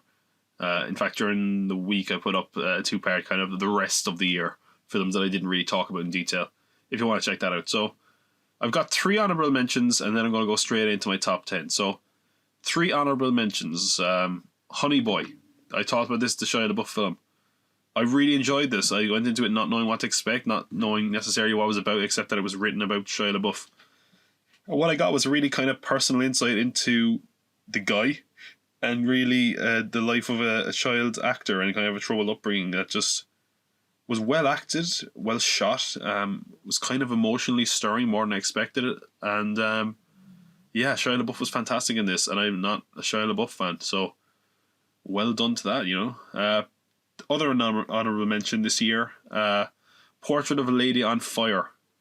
This is a French film. I saw this at the Cork Film Festival. It isn't out in cinemas yet. Yeah, this got a great reaction at Cannes. I believe it won. Oh god, I can't remember what it won at Cannes. It might have been a script award. It's I'm not sure what I should say about this. It's a love story. I don't want to spoil anything, but then again, I would say this: it loses point for being predictable in that it's a film about, you know, it's a French. Okay, if I tell you it's a French film with 2 female leads, where's your mind go? If it went to the dirty place, then yeah. I mean, shame on you, but yeah, that's where it goes. And I think that because of that, it's a little bit predictable. But regardless of that, it was beautifully shot. It was a very emotionally stirring story. It's, you know, like the basic idea is that there's a woman who doesn't like having a portrait painted, and the painter, you know, kind of has to get to know her and paint her in private, and they start to connect, and it's really it's a lovely story. But it loses points for being predictable, but I would definitely recommend it. I do think it's one of the better films of the year. Last honorable mention, just missed out on my list. A few of these were on my list up until I had to really write it down, and they just slipped out. Little Women, which I just saw recently. Some people don't like this. It's a very saccharine movie. I've never seen any other adaptations. I have read the book, as I mentioned. I think I knew kind of one of the twists because I think they mentioned it on Friends, possibly. But it's fantastically acted, Saoirse Ronan and Florence Pugh especially, and it's just looks gorgeous. And I'm not one of these people that's into period pieces or movies about romance, but I got really into it, and I think I really connected with the character of Jo. One of the things I think that took me out of it a little bit was the ending felt like it had a lot of meta aspects to it that I didn't particularly enjoy, which was kind of a shame. But I thought the chemistry between the sisters was fantastically well done. I really thought it was well acted. It got some laughs out of me, which I wasn't expecting, and it was really quite a tender movie that I was very invested in, much more than I expected to be. So those are the honorable mentions. A lot of those were in my list for a long time, until they got bumped out, just kind of coming into the end when I had to put the list down on paper. I would say, like, I'm not entirely sure about some of the numbering of these. It's certainly down towards the middle and end, but the top 3 I'm pretty, or the top few at least, I'm fairly sure about. So number 10, some people are going to I'll just write off the whole list as soon as I hear this is my number 10, if they're cinema snobs. But Avengers Endgame, like I said, it's not necessarily an amazing film, but I think as a piece of blockbuster filmmaking, I think it's fantastically orchestrated. I think even the restraint they showed in not using something like Avengers Assemble until this last entry, it's a bit fan servicey, of course, but I think it's well earned in that we've been building up to 10 years of these movies. I love these characters, and I'm a comic book nerd, so to see them all together on the screen and have such a satisfying conclusion made that this deserved place on my top 10 list of 2019. Number 9 was the only comedy, the only out-and-out comedy I would say possibly on my list, is Booksmart. This was a film that really got poorly dubbed as kind of Superbad but for girls. And it really isn't that.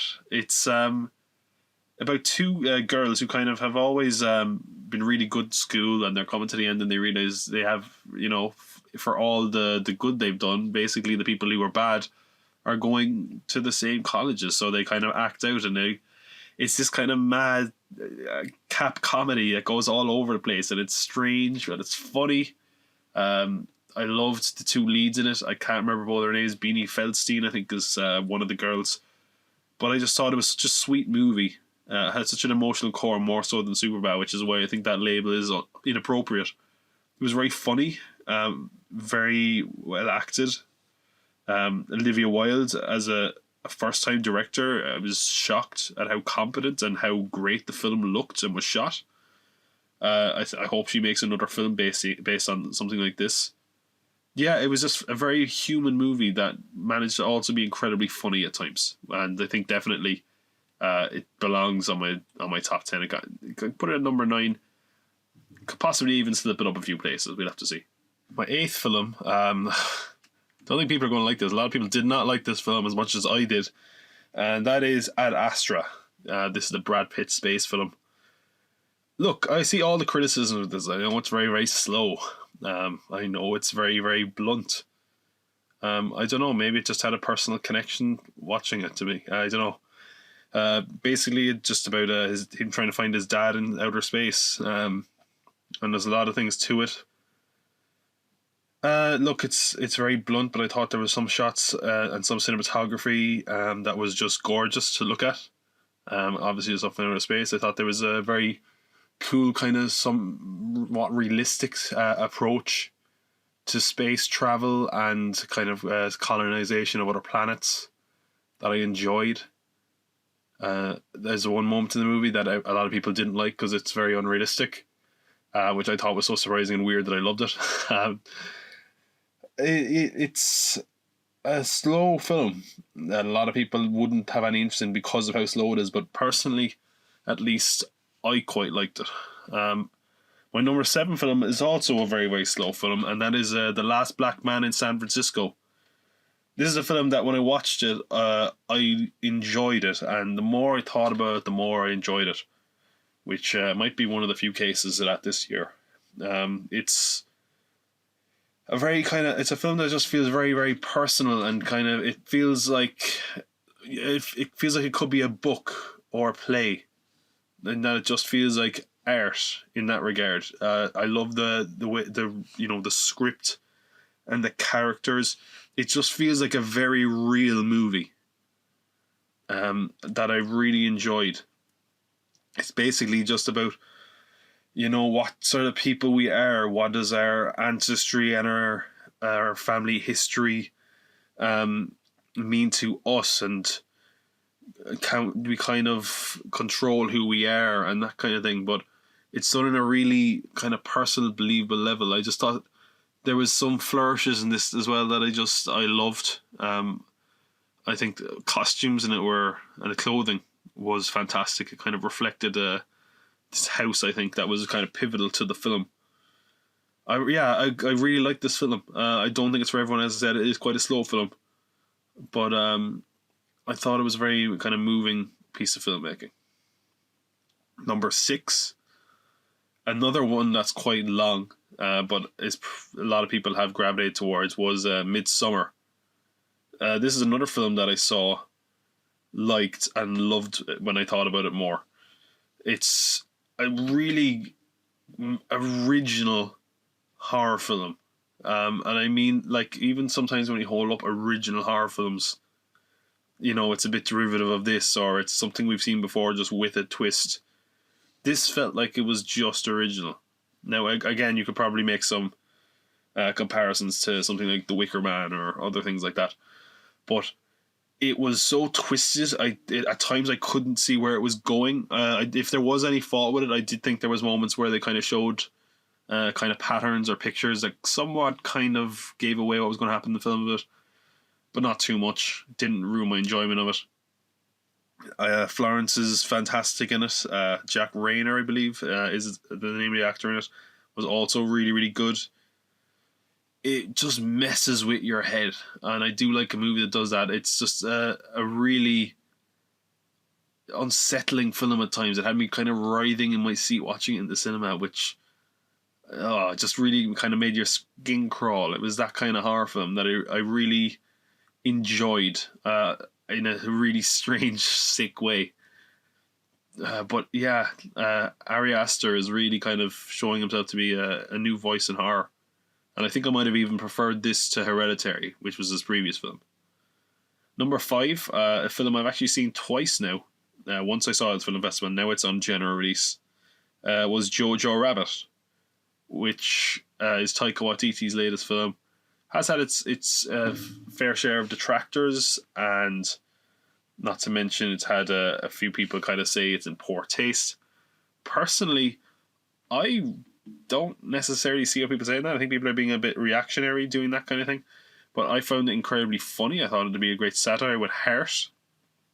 Well made. One of the best child performances in the film I can think of. But great performances across the board. From Sam Rockwell. I can't remember the girl actress who plays the girl's name. Was also fantastic. The other young actress, Scarlett Johansson. And for all the laughs I got out of it, it also has a very tender, believable story of kind of trying to come of age in a time of war and war effects on, a child. And it had probably one of the most emotional gut punches of any film I'd seen this year. So yeah, Jojo Rabbit I thought was fantastic. Number 4, Rian Johnson's latest film, Knives Out. This sort of murder mystery that had a lot of comedy in it as well. The performances in this were so good. Daniel Craig was great in this. Ana de Armas was fantastic. It had such a gorgeous sort of gothic-y looking style, with just a really rich kind of sense of lighting from all sorts of different sources. It was just, I liked it a lot. It was kind of a noir movie, but it was sort of updated to more modern sensibilities. Chris Evans, I never mentioned him. He's great in it. It's a film as well that, like, it makes you kind of positive that you have it figured out, and then it twists it around so many times that there's no way you could possibly have figured it out. And I love that it kind of gives away certain things maybe only like a third of the way through the movie, and it's really to the credit of the film. It makes it a lot more enjoyable experience, but maybe a little bit long if I had to take anything away from it. But a very enjoyable film, very fun film. Certainly want to see audiences. Number 3, I'm not sure about some of the placement of these. I might have pushed Marriage Story, which is my number 3, down a bit, but certainly not an enjoyable film like Knives Out. I will say this. Normally, this is not the sort of film I'm into at all. I really don't like those indie films which are like, oh, this is a relationship falling apart, or oh, we used to love each other, now we hate each other. Oh, isn't that? And this kind of isn't that. We don't really get the before. It's just the relationship falling apart, and it's kind of sad to watch because it starts off kind of falling apart amicably, and it becomes so vicious and mean-spirited, and it's sad because we know that we can see that these characters are two people that really kind of want what's best for each other and for their kid. It's fantastically well acted by Scarlett Johansson and Adam Driver. Adam Driver in particular is just on another plane in this movie. He's brilliant in this.